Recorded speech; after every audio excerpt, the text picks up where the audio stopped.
welcome to today's call. So as always, I have such a delight and special guest that I am so happy to bring on board. Let's just put it that way. His name is Mani Pureheart. Let me tell you a little bit about him. So for over a quarter century, Mani has been known as a psychic's psychic, a healer's healer, and a teacher's teacher. That should explain it all, right?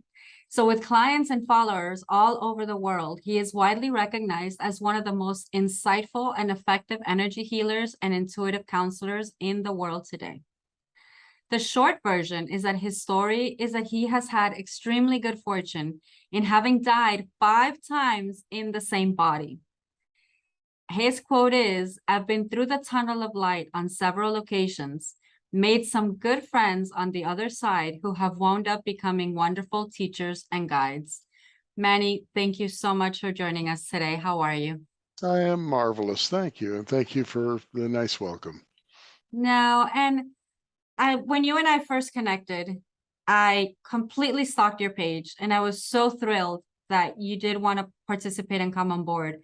Because just the essence of you, and then talking to you afterwards, you really are a healer's healer, a teacher's teacher, a psychic's psychic. You have this knowing that just flows out of you. And I am so honored and happy to have you here and talking with us. I'm actually blushing. I can feel it in my face. Yay! I'm just a human being doing the best I can. I've had an exceptional, extraordinary life, but I'm no different than anybody else, and I'm not special. And I do my best to show other people how to do all the things that I do. It's, like Christ said, that which I do, you also could do. Right. And I do my best to share what I have with those who are willing to be shared with. No, and that's part of having a beautiful soul. I mean, it's just knowing what you know and sharing. And I think that's part of, at least for me, that's everything that I want to do. Kind of that saying, what I want to do when I grow up. Yeah. It's to be I able hope I to, never grow up. well, there we go. So let's start a little bit backwards. So in the Okay. introduction, we mentioned that you have literally died 5 times in this same body. Can you talk to Yeah. us about that? Okay. Well, actually, it was nearly. It's just about 6 weeks ago. It was nearly 6, but Fun. the first time I died, I was in my very early 20s. Um, Back before there were shoulder harnesses in your cars, you had seat belts, and that was it.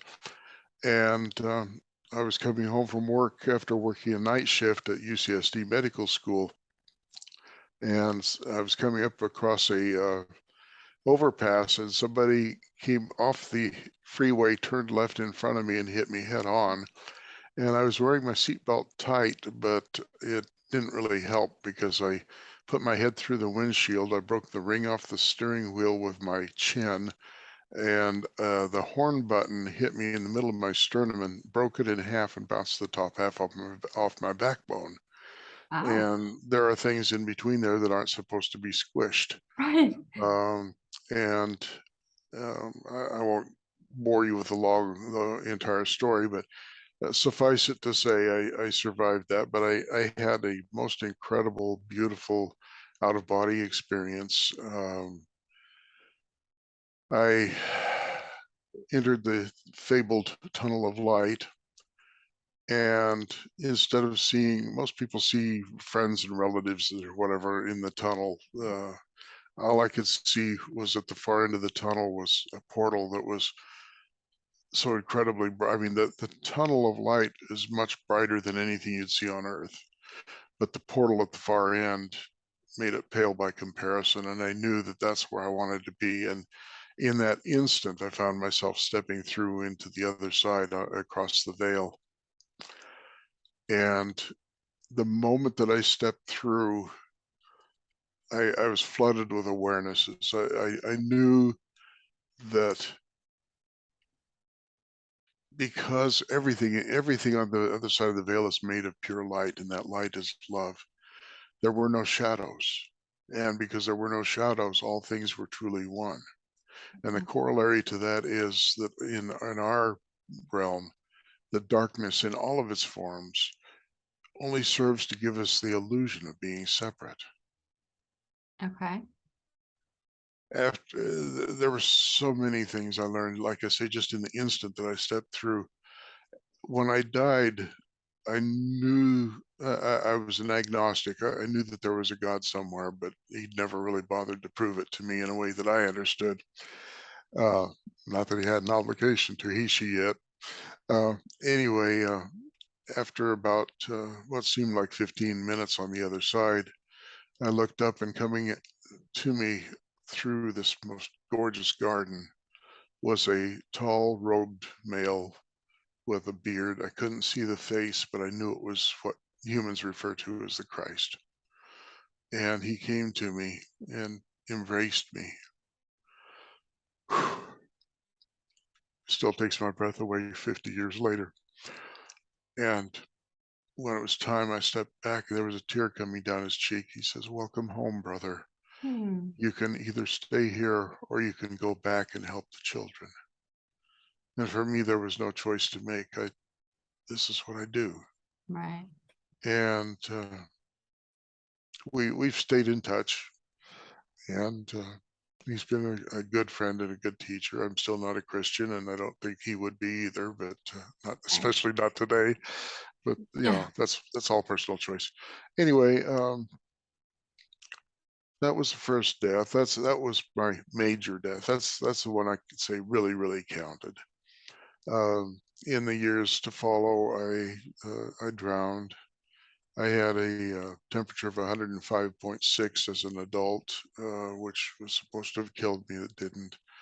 I had a duodenal tumor that blew up and dumped most of my blood into my intestines, and had an appendix that ruptured, and I had peritonitis and gangrene. Oh my God. And then just recently here, woke up one morning and I had a pus sickle for a toe. It had gotten infected, and I had sepsis, and they amputated the toe, and I almost died from that. So, but I find it's very interesting. Every time spirit kills me, they move me up a notch. It's like, okay, time to split the shell and come out as a new form of butterfly. And what I found so fascinating about this last experience, and I can't quite call it an NDE, but it's real close. They were real concerned whether I was going to make it or not. And there was a moment where I knew that I had the option to leave. But as a child, I had a recurring dream where I started out in a stark desert in a ghost town that nobody had been in for 50 years, and there was no paint on any of the buildings. And long story short, I followed a cat jumped out of one of the windows and went through a fence out into the desert. And so I went out into the desert following the cat. There was nothing else to do. In the dream, it was just me in the desert in the ghost town. So I started following this path out into the desert, and as I went, I started out following the cat's footprints, and the path was so faint I couldn't even see it. And the further I went, the cat's footprints faded out and stopped being part of the dream, but the path became stronger and stronger. And I looked off to one side, and here, about the size of a golf ball, was a yellow faceted gem. And I picked it up and I looked at it, I put it down, and I walked on the path. And I continued. The further on the path I went, the more of these jewels that I found in different colors. And finally, I got to the base of a flat-topped butte with a spiral road going up it. And as I went up that road to the top of the butte, there was more and more gems. And I got to the top of the butte, and it was littered 6 inches deep with gems. Okay. And in the middle of the top of that flat butte looked like a Roman building, no roof on it, just the columns in the corners, and then the lintels between the columns. And I went in, and I stood in the middle, and I looked up, and here was the universe as bright as it could be, just smiling down at me. So in the moment, flash forward now to my toe amputation, and that in the moment that I felt like I had the opportunity to leave, I had a flash vision. I mean, it was here and gone in a split second, but it was one of those visions that keeps unfolding. Mhm. And I saw like a pen and ink sketch of a pit viper's skull. Pit viper is like a cobra or Okay. something like that. And it was like it was on paper, but all of a sudden it just lunged at me. The mouth came open and it lunged at me, and I knew that was death coming for me. And it was so amazing because I didn't react at all. I had no startle, no fear, no nothing. I just went, and the snake dissolved into dust and powder. And the powder, as it settled down, became larger and larger and began sparkling, and it fell through the barrier between heaven and earth, and it became all those multicolored gems that littered the top of that butte and the desert. Oh, And it was like, this is the this is the this is my last upgrade for this body, but I have reached the pinnacle and I can grow from there. And it was just such, I'm choked up, such a gift, such a beautiful thing to see, to experience. right. So anyway, that's my short story. You should hear the long one. Anyway, But it's beautiful that you're able to not only experience it, but to have that knowing and that understanding. Like I think for me that's like the gift of it is realizing absolutely. what it is and appreciating it. I think so many of us, not even to that degree, just so many of us don't appreciate the gifts that we actually have and we've been given in this life. But you've seen so many of them. Yeah, it's been an extraordinary lifetime. Just that's the only word that fits. I've written several books. Actually, I've written three, published one, and about to finish a second one, and just recently decided that for years people have wanted me to write an autobiography, and I don't feel like I'm important enough to write a book about, but my experiences are. So I've just decided about 3, 4 weeks ago that I'm not going to write an autobiography, but I'm going to write a memoir, and I'm going to tell some of the stories of some of the experiences from this extraordinary life and to share them with others. How do I even say this? Um, I know some because you've been able to share with me on a previous call some of Yeah, your story. And I think it is honestly, I think it is such a gift if you would share that with people because it is your experience and your story of these magnificent things that, like you said, we are all capable of. And right. it's kind of like that scientific study where um I don't remember who it was or what year it was, but it was like the whole thing about the running, the marathon. Somebody said Yeah, nobody can run more than X amount of miles. And then finally somebody did it. And now it's like nothing. right. It's showing the people kind of the way and that they could do it. And then you find the belief in yourself that they did it, it can be done. And I think that would Exactly. be a great gift. Yeah, it that touches on so many of the teachings that Spirit's given me that I share with others. And one of the most important ones is nothing ever happens to you. It always and only happens for you. Yeah. And it just yeah, when I first awakened, I was awakened on my 42nd birthday, um, which was a long, long time ago.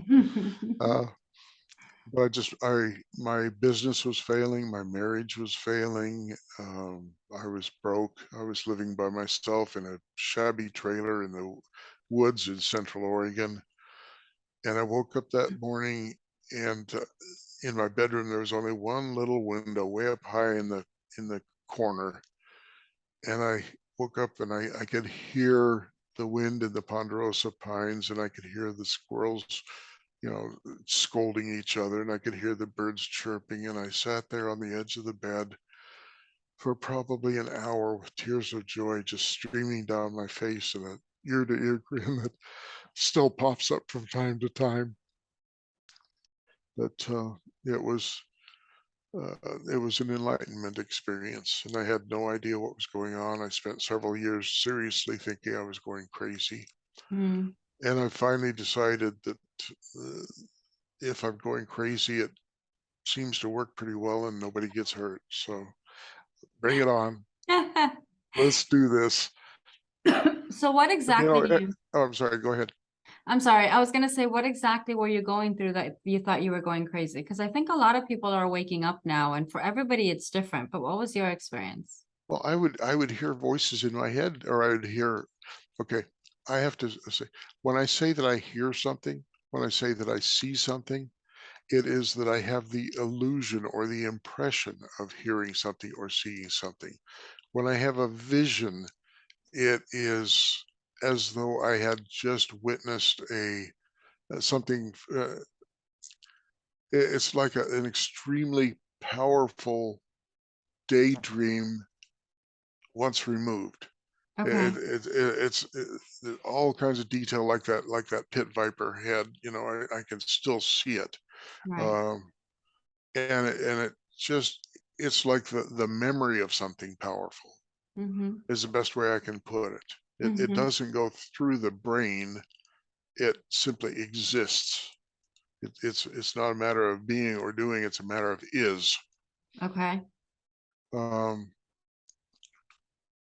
but yeah, well, for instance, I was a single father of a 16-year-old son, and he had gone out to bring some wood into the house, and he came in and he had three huge blisters, water blisters on his arm. I don't know what he'd gotten into out there. And Spirit told me, hover your hand over his arm, but don't touch it. And so I did, and it took maybe 30 seconds, and I could feel energy flowing, and Spirit says, it is done. And I took my hand away, and there was no trace of the water blisters. Wow. In another case, I had my own. I designed and handmade jewelry. I still do.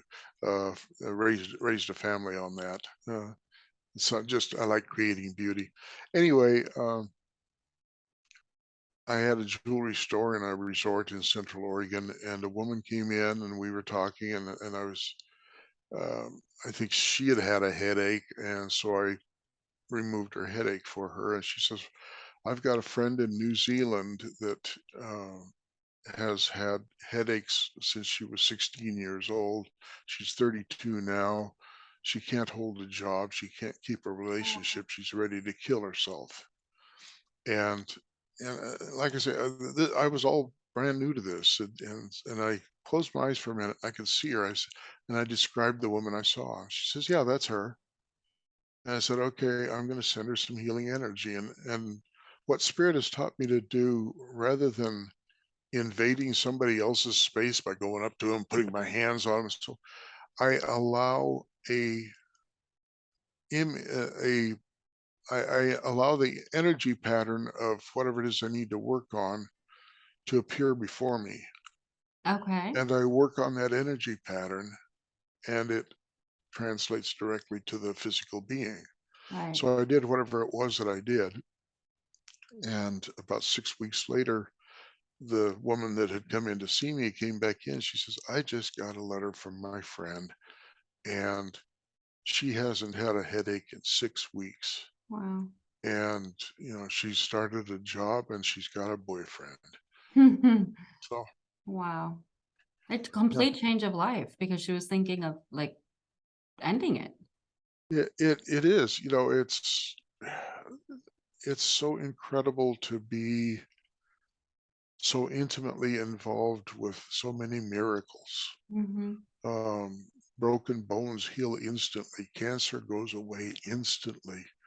I had one gentleman that came in that he was he was part of a Christian sect that believed in faith healing, and somehow they'd heard about me. And some of his friends, four of his male friends, brought this old man in, and it was winter time, and everybody was all bundled up and everything. And this man was talking to me, and he was so severely jaundiced. His eyes and his skin were bright yellow, and he had I guess it was an advanced liver cancer, inoperable advanced liver cancer. And so his friends had brought him to me to work on him, and I had him sit down. I put my hands on his shoulders, and at that point in time, I would send my consciousness, what I call upstairs, and I did that for about 45 seconds, and I just when I do that, all I do is love and get out of the way, and I just let whatever wants to flow through. And after about 45 seconds, he got up and turned around, and his skin was pink and his eyes were white. Wow. And I was told to tell him tomorrow morning, let's see, no, you're going to feel like $500,000, which is a really odd thing to say. But tomorrow morning, you're going to really feel like $1 million. It was a Saturday. That night, the Oregon State Lottery drawing was held. He Wow. won $1 million. Wow. Wow. So, but I could tell stories all day long, but it's so incredibly astounding and satisfying, and there aren't any words to be able to move through the world and touch other people's lives with love and watch them heal and blossom and grow. And many of the people I've worked on have wound up becoming healers, and it's like I'm the first pebble in that Mm-hmm. stream, and the ripples just keep going. It's just And that's what I was gonna ask you. So in two different ways, I know that you, like you just said, you have helped people and you've taught people how to do that. Which one, I myself would be fascinated to work with you in that way, right out there. But second, because you just said that all you did was love and get yourself out of the way. yeah. How do we get out of the way? We divorce ourselves from any feelings that we may have for or against a certain person. Okay. We Pure love is my only tool, and that's divine love. When you have human love, I call that love with a small l, and Okay. divine love is L with a capital L. But human love, it's I love you, love, and Mm-hmm. you're trying to force this universe of healing love through the little tiny keyhole of I love you, Mm-hmm. instead of I am love, and here I will share. Okay. It's a huge difference. Yeah. And so sometimes it's difficult to work on, for instance, my wife. It's because I have so much human love for her. Mm-hmm. Sometimes it's hard to set all of that aside to work on her. I can to some degree, but I wish I Because could there's do it like the all. blurry line right there. Yeah, yeah. Right. So totally off subject, but kind of relating. Okay, I have two little animals at home. I have a okay, cat and I have a rabbit. okay. The rabbit, so my daughter just left for the university Yeah. 2, 3 weeks ago. The day before she left, the rabbit's eye, Hmm. horrible. Like if you look at her from one side, she's a cute little fluffy thing. You look at her from the other, she looks like a zombie. Like it's Yeah, just yeah, all white. bloodshot, and yeah, Right. yeah. She got an infection. Right. So my daughter completely freaked out, not only because it's her bunny and the whole thing, but because she was leaving the next day. Right. Long story short, my daughter left. I've been taking care of the bunny. I've been taking her to the vet. She hasn't gotten worse, but she hasn't gotten better either. We don't know what's going to happen.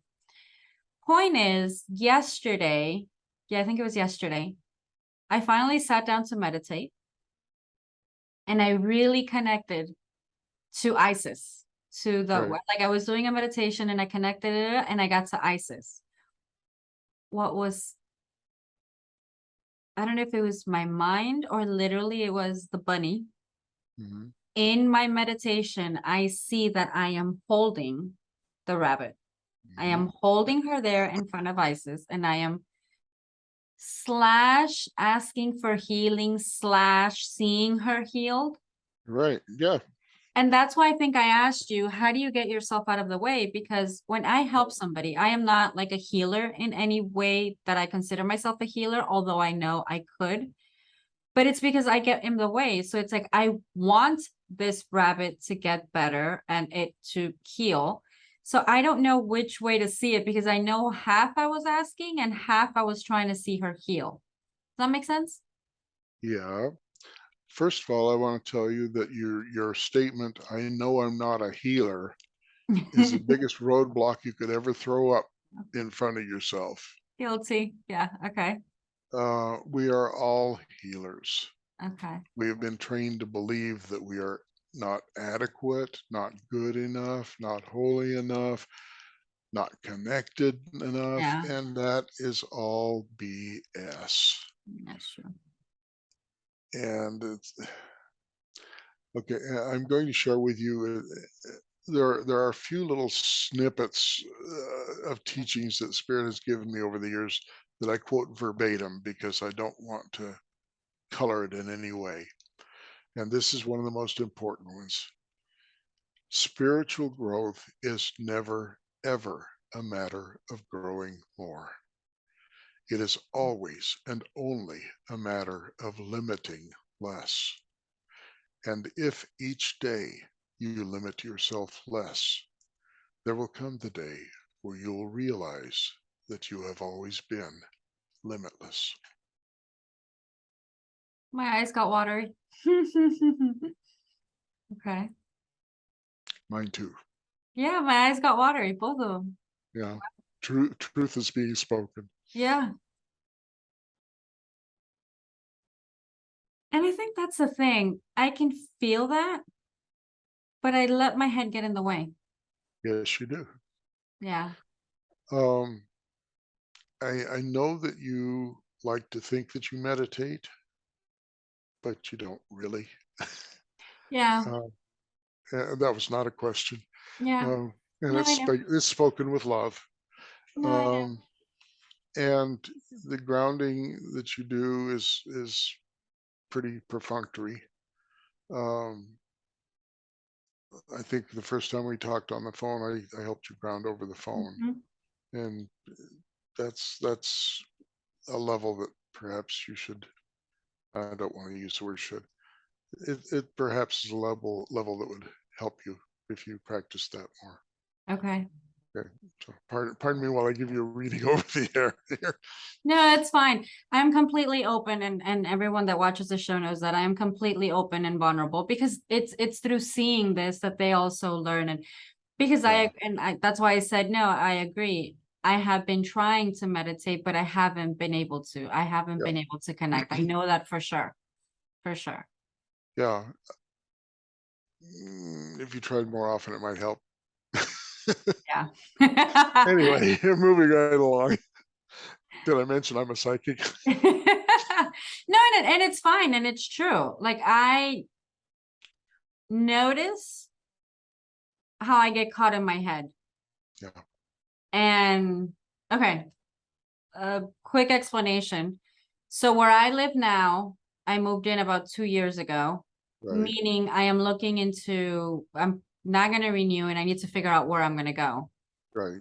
Yesterday, precisely the reason I was trying to meditate and connect is because I realized when I moved in 2 years ago, I felt much more connected to everything. Right now, I'm kind of like in the to do stage, Yeah, which means I'm in my head. yep, Yeah. yep.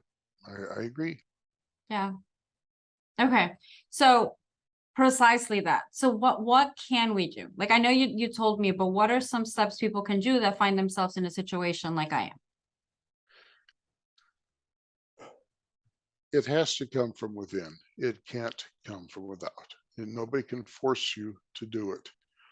And it's like an alcoholic. They're not going to change until they recognize that they have to change. Okay. We get addicted to the merry-go-round. We get addicted to the monkey mind running things. And that's one of the big advantages of meditation. Um, Going back many years, there was a point in my life where uh, well, in fact, it was right before the first time I died, right before this chest being caved in. I was working nights and I would get home in the morning and it would take me up to 8 hours to go to sleep. I would lay there and my Mm, monkey mind would just be going. I'd find myself reading, with my eyes closed, I'd be reading the 1908 Sears catalog about high button boots for 25 cents a pair, things like that. And I'd hear conversations that were nobody I knew. You had nothing to do with me. Now, this was before I had any inkling that I had any psychic gifts, and it was just before I had my sternum broken in half. But I got this guidance. I had no idea where it came from or anything. Just I got this idea to try to meditate and I just imagined a little gray screen right in front of my third eye. And every time I had a thought, it would appear on that screen as a little yellow dot, just kind of traipsing across the screen from okay. one direction or the other. And I learned, uh, I learned to encourage that dot, not try to make it do anything, but I encouraged that dot once I saw it on the screen to go back where it came from Oh, okay. on either side. It took me probably 2 or 3 weeks to achieve 2 seconds of a completely clear screen. And it taught me it took me a good 6 weeks to get, 10 or 15 seconds. When I got to the point where I could keep that screen closed or clean for 20 seconds, roughly, I wasn't timing it, but roughly, my monkey mind says, okay, I give up, I'm out of here. And all of a sudden, my mind is at peace. Mm, I can close my eyes and be asleep in 30 seconds if I need to. Um, and and I, I it's kind of okay. I want to say I'm in control. I'm not in control, but I'm in control of my own thoughts at this point in mhm, time.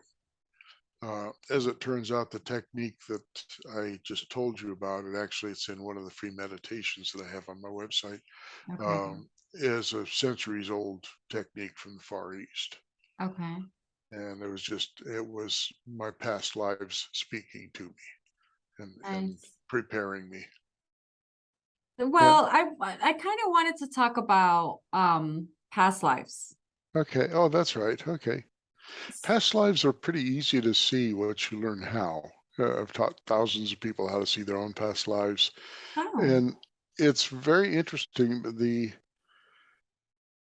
having experienced several death experiences myself, I can verify that the legend of your life flashes before your eyes is true.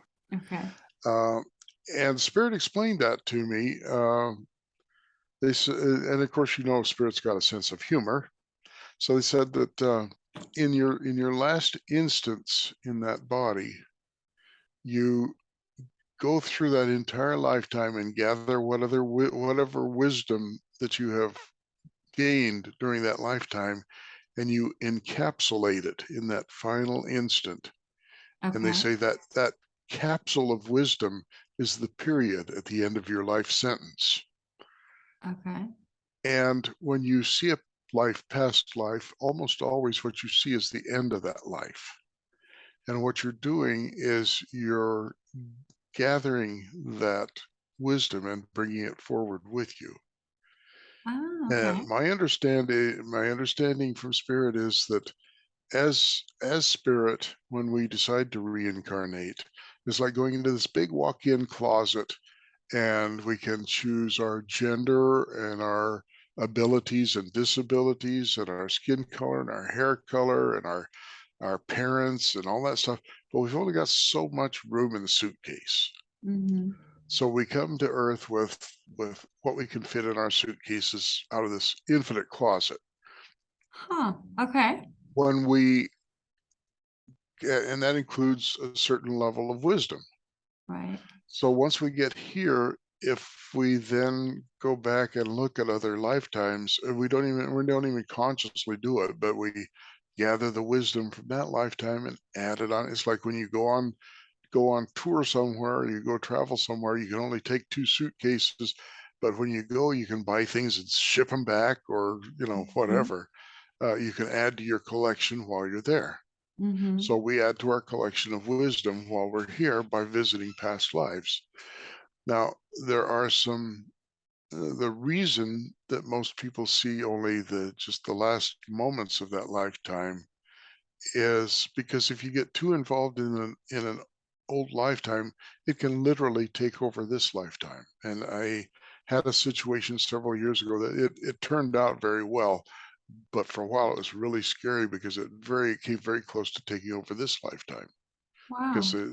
somebody that I was helping to understand a shared past lifetime with kept asking questions, and I have to deal delve deeper and deeper and deeper into that past lifetime.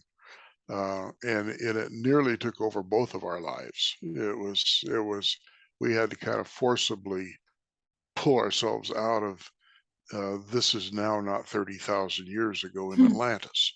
Right. Uh, but it has worked out real well because the now I have very detailed memories of a 600-year stint as a teacher in Atlan, and we called it Atlan.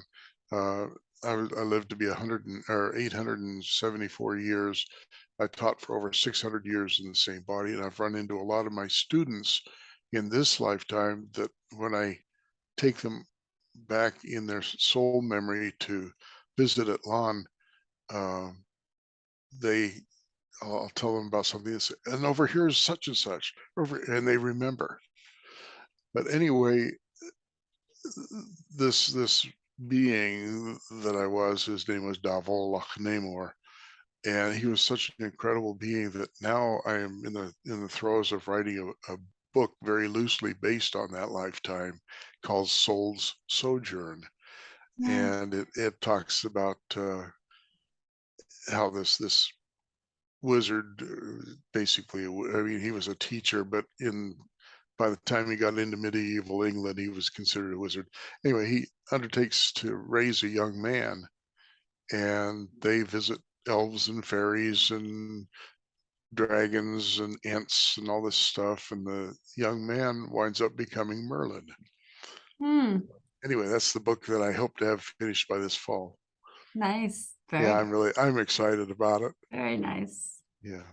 Okay. Speaking of elves and fairies and stuff like that, I've been always connected, not always, but I've been connected to the angels, but I have also been connected to fairies. Are they Yeah. they're not exactly the same essence, but how, I don't know. I think I have trouble kind of, okay, I'm like stumbling over my own words. Welcome to the world. It's like I kind of know it, but Yeah. I don't know how to explain it. So let's just back up. So last November, I went on a 30-day road trip with my sister, and one of the places that we reached was Sedona. Yeah. In one of our hikes, it was by a little river, super nice, super this.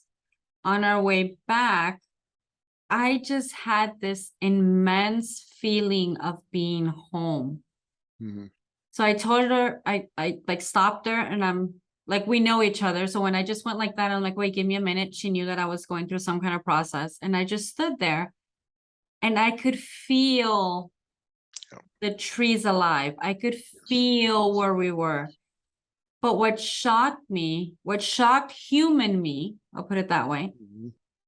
was that I felt at home because I felt like part of the fairies. Like I felt like You I was were. a fairy. Yes. Yes. Yes, you were. So it's kind of like it's hard for me to explain, but it's like a knowing. No, I understand completely, believe me. So, okay, but then my question is, are fairies, they're in another dimension, they exist at They're the same time. trans-dimensional beings, yes.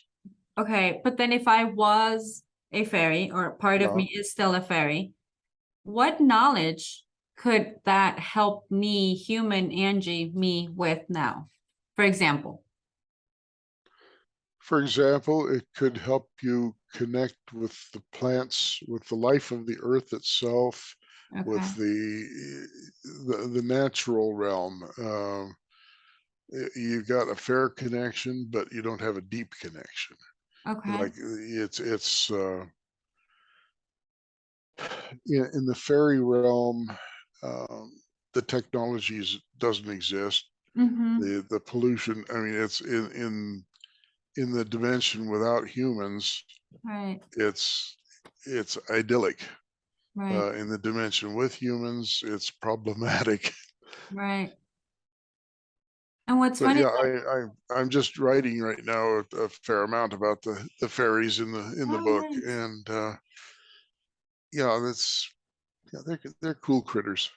Yeah, and to me, it's kind of like I feel light, like fun, light. Like when I Yeah, connect to that, it's kind of like a giddy feeling, like a yeah. happy, giddy, lack Well, of a better term, magical feeling. It's like all, yay. that is our soul's natural state.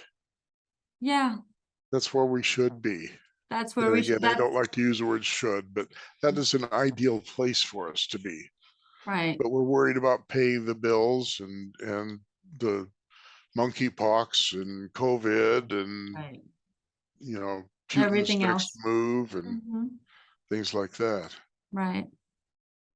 And that's the other part, that there's so much to learn, not only about us completely, but the other dimensions, what they are, how they exist, and how we all interrelate one with one another without even knowing it. Yeah, Because when I connect to, let's say, for example, the angels, I can totally see how everything is intermingled, but yet separate. right. So it's kind of like a big mesh of everything all at once. And yet we're only so focused on like things that are present in front of us. Mhm. One of the things that Spirit taught me is that when we get kind of overwhelmed by this world, step way back and look at it through the eyes of Spirit. And Okay. when you do that, time expands. Instead of being focused on this, you Right. can focus on this. Reality shifts. When you see things from far enough away, the greatest chaos exhibits a pattern. Oh, okay. And so when you retreat to the spiritual view of things, you're well, okay. One of the other core teachings that Spirit gave me was that, and of course you've heard this 1,000 times, is the old thing about being a victim or being a student. Mm-hmm. But Spirit says, do you know what the difference is between a victim and a student? A victim says, oh, why is this happening to me? And a student says, oh, why is this happening to me? Mm-hmm. And it's that shift in consciousness that pulls you out of the chaos and into the distance where you can see order within the chaos. Mm-hmm. And Spirit also says perception creates reality. What's yours? So that which you choose to perceive becomes your reality and your truth for as long as you choose to perceive it as such. And when you decide to change what you perceive and how you perceive it, you change your reality.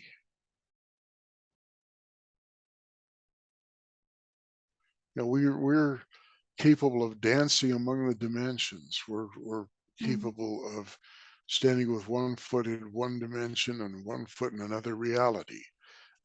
We can do anything we want. That actually happened to me. And So I think it's fascinating that you're able to teach people how to do it consciously, Mhm. because a lot of things that have happened to me have just like happened Yeah.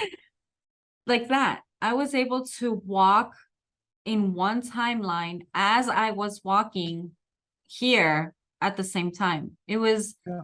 the most incredible and insane thing at once. I mean, I'll share this quickly. We were in Athens and I was walking through the temples Mhm. as a tourist nowadays, short sneakers, camera, family all around me. Here, post, take picture. Like I am actively being a tourist. And at the same time, I am looking at the temple and it is not ruins, it is fully built. Yep. The people that are around me are the people from that era, the dress, the market. I could smell, I could even smell the two Yeah. different realities. Yeah. It was a breakthrough reality. It really was. Yeah. But it was so insane because I was actively being a tourist, like taking pictures and smiling, and I was actively participating in whatever I was participating who I was with. And I remember we stopped there as part of the cruise. We went to the temple of Athena, and the goddess, I just say the goddess because it was Athena who came to me, started talking to me. And I kid you not, she would not stop talking to me for like 3 days. Like I remember Yeah. being in the cabin telling one of my sisters, she's driving me insane. Like I think it's awesome, but she's driving me insane because it was a nonstop Mhm. conversation. And then You it weren't stopped. that she was talking for 3 days because you weren't listening. Oh no, I was. No, that's the thing. I think she actually took advantage that I was listening because Okay, I was good. writing everything down and it was like, and by the way, blah, blah, blah, blah, blah, blah. Like Yeah. Good. it, but it was amazing. But again, all of my experiences, and besides maybe I meditated and fell into an experience, all of my Mhm. experiences have just been random, Spontaneous, yeah. spontaneous. Um, one of the things that I'm noticing that I would like to point out to you is when you have these events and you recount these events, you use the word insane a lot. Really? And yeah, your trip to Sedona, it was insane. And your trip to, and Okay. and this is self-programming. Okay.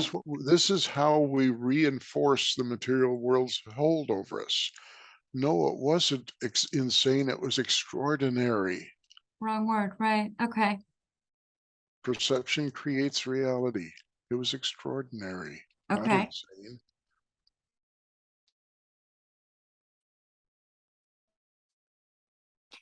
Which actually could bring us to another point. The words we use, we're not conscious of them. Like when you just pointed that out, I'm like, oh, I do. Exactly. Like we are not conscious of the words we actively use. Exactly.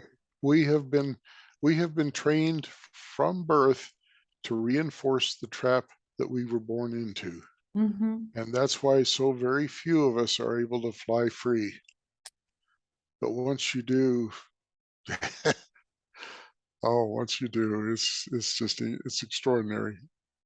So I'm gonna ask a rhetorical question, although I already know the answer. Okay. So for example, people like myself, using me as an example, what I have to do is really watch my words and kind of focus into perceiving more of the reality that I do want by being aware of what it is that I'm saying and doing now. Because I think a lot is trying to come to me, and obviously I am the one blocking it. And at the same time, I'm asking, why is this not happening? But like we just pointed out, I'm saying things and I'm doing things that I am not aware of. So I Yeah. think once those things are worked on or changed to perceive them differently, I think there's a whole abundance of information that's going to come at me or through You me. you have learned much, grasshopper. Yay! Take the pebble from my hand. Yeah, but it's tricky. It's tricky to do now. Absolutely. There is a wonderful tool that Spirit gave me that helped me with some of my, in the beginning, helped me break some of my habits that I didn't want to carry forward. In this particular case, it was just a simple thing like biting my fingernails. I didn't want to do that going forward.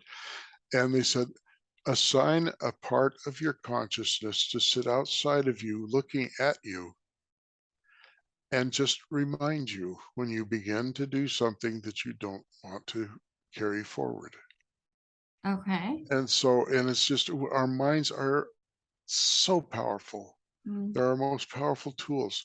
So you just request that a certain part of your consciousness sit outside of you and just watch you. And when you use words that undermine you, that sabotage you, ask it to give you a little nudge. And then you have the opportunity to say out loud, I really didn't mean to use that word. What I really meant to say was such and such. And when you bring it into the material realm and you correct your errors on the spot, it you can't believe how effective that is. Okay. It is just incredibly effective. And you can use it for smoking, you can use it for kicking the dog, you know, you can, anything Right. that you anything that you don't want to carry forward, set that intent out here and then listen to it. Okay. Hmm, I'm gonna try It's that one. all so simple. You know, It is. that's the thing with the spiritual tools. It's the essence of simplicity. People have a tendency to say, "Oh, you got to whirl around 3 times and click your ruby slippers and say there's no place like home. And by the way, give me $20." Right. And it's not about that. I mean, what you see here, how many tools do you see me using? Right. You know, and in our conversations, you know how effective I can be even over long distances. Mhm. Um, and I don't use tools. I am all that is required because I am part of the I am. And if you don't own your divinity, how are you going to perform divinely? If you do own your divinity, then miracles are part of every day. And I do own my divinity, and miracles are part of my everyday. So how do we get to fully owning our divinity? Well, that's the path each one of us has to walk, isn't it? That's the path of spirituality though, right? Of Yeah, us connecting to yeah. us. Okay. But remember, it's never, ever a matter of growing more. It's always and only a matter of limiting less. Right. And as I was beginning my journey and going through the period of thinking, I'm going crazy, Spirit kept telling me, trust and believe, trust and believe. And over that first year where Spirit blocked me from doing any reading or talking about spirituality, and they said, let us teach you directly and purely for 1 year. And then after that, you can follow anybody you want, you can do anything you want. Over a period of 1 year, that trust and believe became a total of 5 words. And they say, these 5 words provide the parameters for spiritual growth. And the 5 words are trust, believe, allow, appropriate, and love. And trust and believe can be considered almost one word. It's trust yourself, believe in spirit, trust spirit, believe in yourself. Okay. And that is the foundation of your spiritual home. Mhm. Then allowing and um, allowing and appropriate are the walls. And again, it's almost like one word. Rather than trying, most of us try. That's a very aggressive, acquisitive, Mhm. material realm thing. And allowing is when Spirit said aloud to me, I saw myself holding a soft pink ostrich plume nest that was warm and clean and empty. And there was nothing in it. And I never expected anything to be put into it, but I knew that something would arrive. Okay. That's allowing. Okay. So trust and believe is the floor, allow and appropriate. Oh, and whatever arrived in that nest would be appropriate within the mind, the eye, the heart, the spirit of divinity. So you have the walls and the floor. the roof overlying all is love, which is divine love, which is not love for or of, but is simply love. So trust, believe, Hmm. allow, appropriate, and love. I was teaching this for about 7 years, and I was in Spokane at an expo, and I offered it to a young man that came in, and Spirit said, give it to him as a mantra. And I hadn't realized that it makes a sentence. Trust, believe, allow appropriate love. Oh God, yeah. Huh. And I think that's where some of us maybe break off in different parts, because some of us believe but don't trust, some of us trust but don't believe. It's like we have to have a combination of everything and allow it to be, like Yep. actually allow it for all Yeah, of it to be. absolutely. You have to have the floor before you put up the walls. You've got to have the walls before you put up the ceiling. Right. And it's And not so without the much, ceiling, you don't have a house. right. And it's not so much focusing on one wall and not No, the it's it's entirety. it's it's stepping forward, stepping forward in the entirety of your being. It's not like I'm going to move this piece. It's not like a chessboard where you're going to move this piece, then move this piece, and move this Right. piece. You have to own that you are all these things and step forward. When I first was awakened, one of the very first visions I got, I don't know if you know what an English broadsword is, but Mm. back in the Middle Ages, where men were about 5'2", and they'd go out and do battle in armor. A broadsword is a two-handled sword that is about 5 feet long. It's as long as a man is tall. Okay. And so I had this vision of this broadsword being laid out right in front of me and then turned up on edge like this.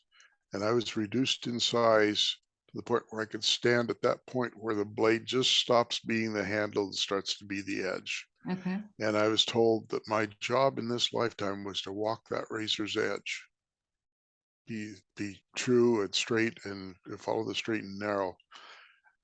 And I was scared to death that I was going to fall off that silly edge, because I knew that if I fell off, I would never get back on in this lifetime. And so I really concentrated on walking the edge of what was right, what felt right. And after 2 or 3 days, I, would go back and revisit the vision. And I discovered that I had little grooves in my feet that helped me stay on the edge. And after a couple of weeks, I discovered that I was walking on the edge. Either I'd gotten smaller, the edge had gotten wider, Mhm. and it was like 4 inches wide, and I could walk on it fairly securely. And after 6 weeks, it was like walking in a meadow. And I knew that if I turned left or turned right and Yeah. walked determinedly over I could fall over the edge if I wanted to. Right. And I get to the point now that I probably could still fall off the edge if I wanted to, but it's pretty much a universe that I'm walking in. Hmm. So it's just a matter of the more you focus on following spirit, the more everything else falls away and the more spirit becomes a part of your everyday walk. Okay. Beautiful. Yeah, I've never put it that way before, but yeah, I like that. Yeah. No, Thank you guys. yeah. No, and it's beautiful.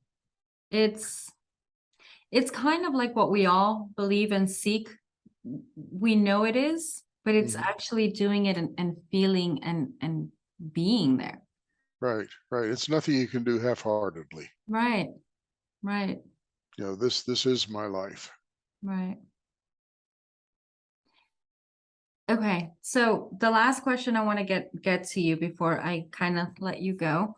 Although I don't want to let you go. I'll be Um, here. it's more towards the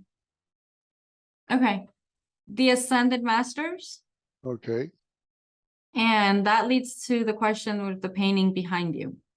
okay. Can you tell me who that is? Is that, I want to Uh, say Saint Germain, but I'm not sure. It's everybody you want it to be. If all beings are one, who is it?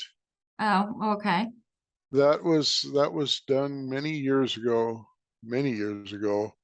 by a very gifted spiritual artist, and I had been asked to ask him to do a spiritual portrait of me. Oh, So we've got the wizard right here, which was one he did. okay. Then this one right here was done by a woman who was a Walt Disney artist who felt compelled to do a spiritual portrait of me. And then there's another one, oh, back there, right behind me there. It was done by a very, very gifted French woman very recently as a another spiritual portrait of me. But, you know, what labels you want to put on 'em doesn't matter. It's the first time I ever taught a class in spirituality, one of my students, who wound up being my teacher that day, Mm. was I was channeling my own higher self at the time, and she says, "Excuse me, if we're all one, who are you channeling?" And it was such an eye opener for me, and Mhm. I recognized that if all beings are truly one, then we are the divinity and everything south. And so it's up to us where we want to position ourselves in that line. So I Right. position myself as high as this body and this consciousness will let me go.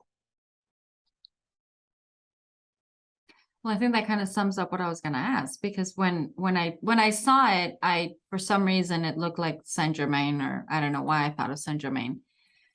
And then previously you mentioned when you had a vision that Christ came to you, Jesus Christ came to Yeah. you during your first trip to the other side. Yeah. My first trip across the border. Right. Across, yeah. Which reminded me, years ago, I saw him in a vision. Jesus Christ came to me in a vision, which kind of leads into what I'm going to say now. So I was sleeping because it was a dream. And he actually came to me, and I saw him right at the foot of my bed. Like, it was in my bedroom. It was at the foot of my bed. But behind us, I could see that there was, like, I don't know, chaos. It was like I don't want to say tornado, but it was like a natural event. I don't remember Right. exactly, but it was like let's just say a hurricane or something. Yeah.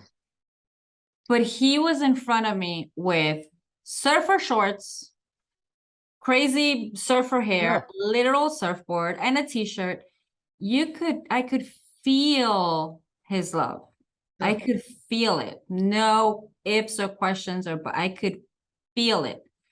And in Mhm. that same instant, the lesson for me was it didn't matter how he appeared to me. He was Absolutely. love.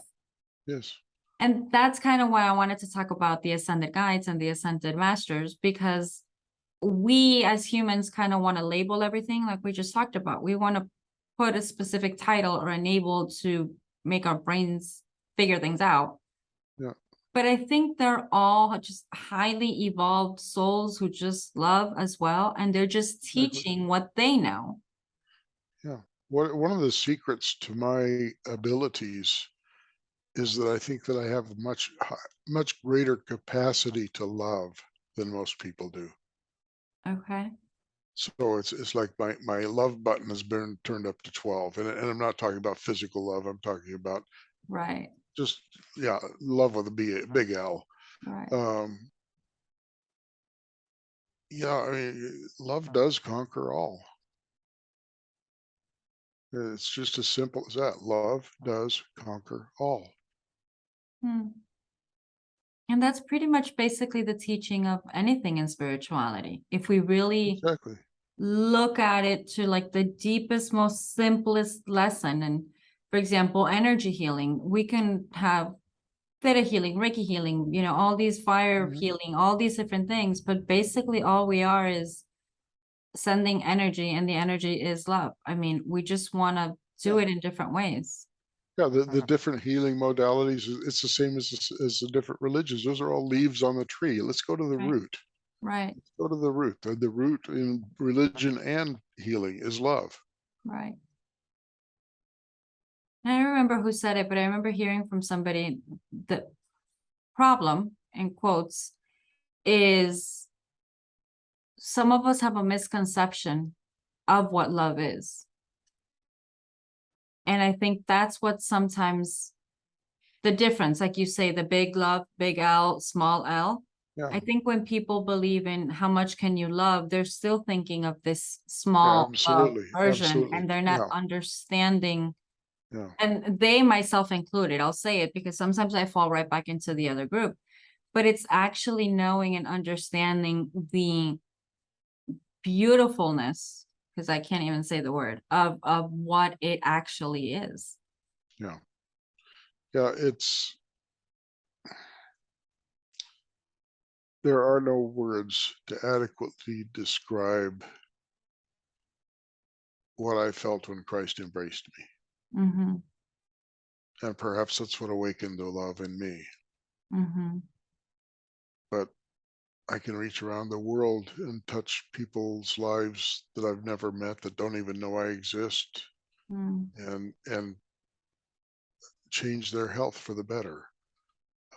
It's just time and space don't exist. They don't matter. I mean, like I say, the first time we talked, I was doing work on your body, from Oregon, and you're in what, Texas? Yes. Yeah.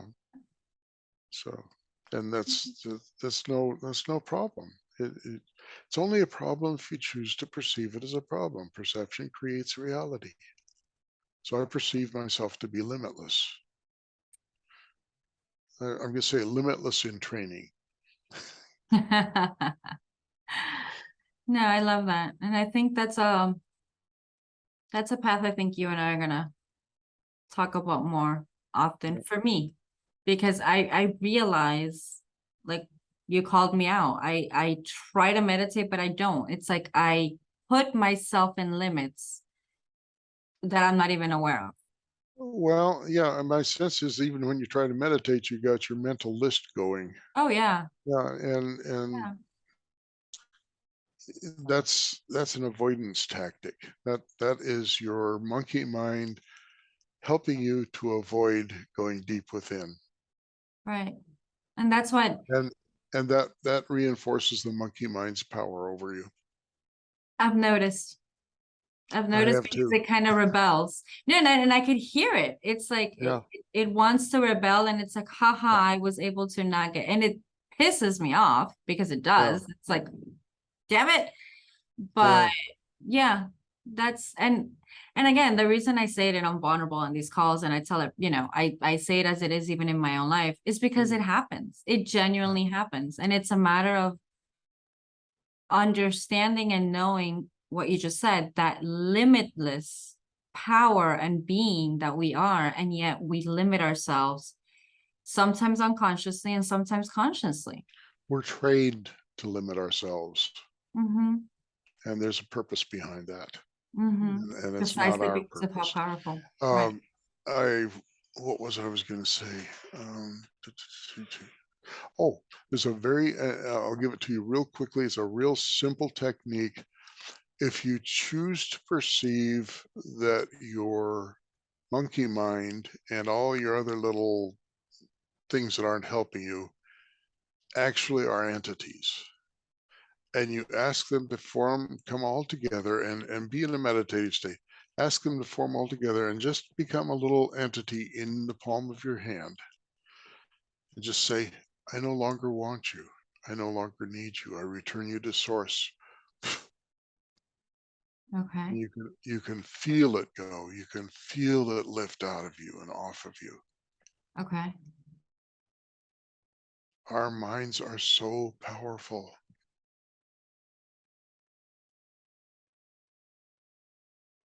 Yeah, they really are. They really are. Yeah. Okay.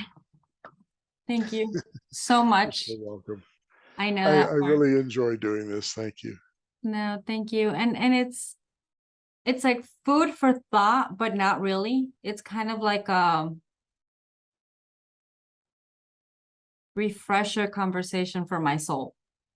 You know, There's my job is just to tell people what they already know. yeah, but we don't remember it. That's why we Yeah, need conversations like this. Yeah. yeah. Thank you so much. I You're want to, welcome. don't really want to, but I have to wrap up. Where can Okay. people find you? Where can they follow you? Where can they get more inspiration? Well, I have a Facebook page, Mani Pureheart, and I post from my book of answers every day on that. Mhm. And I just opened a new website that's about 90% done. It's Mani Pureheart, MANI Pureheart, just like it sounds, .com. And that just opened up. I have to share real quick. Many years ago, some Native American folks I was working with told me that amongst themselves they called me Pure Heart, and of course I was immensely flattered. And Spirit says that's going to be your last name, and I said, Mhm. "Well, won't people think I'm bragging?" And Spirit laughed at me and said, "You misunderstand. It's not a description. It's a challenge. Now live up to it." Oh, oh, And that one interchange changed my life. That that's the same as let's walk this sword. hmm. Let's be pure heart. Wow, beautiful. Absolutely Thank you. beautiful. And you do resonate it. And I do believe that your love power is amped to 12 because you Yeah, really do resonate it. And I do the best I can. I thank you for that. And I'm happy I made you blush at the beginning of our call. I blush pretty easily. It's funny for all I've been through in life. I'm really fairly innocent. I mean, I'm certainly not innocent I'm innocent in spirit. Mhm. Let's put it that way. Which is And for I me, like that's the that. I meaning. like that a lot. I like the Yeah, fact that I am. yeah. And for me, that is the meaning of pure heart. Yeah. Well, Yeah, could be. yeah. Well, again, thank you so much. And Thank you, thank my you. friend. And thank you for everybody here. I told you today was going to be an amazing call. We didn't know where it was going to go, but it was what we needed to be. Yeah. Technical issues included. Yeah. Many blessings to all. That's it. Thank you guys. Bye. Bye-bye.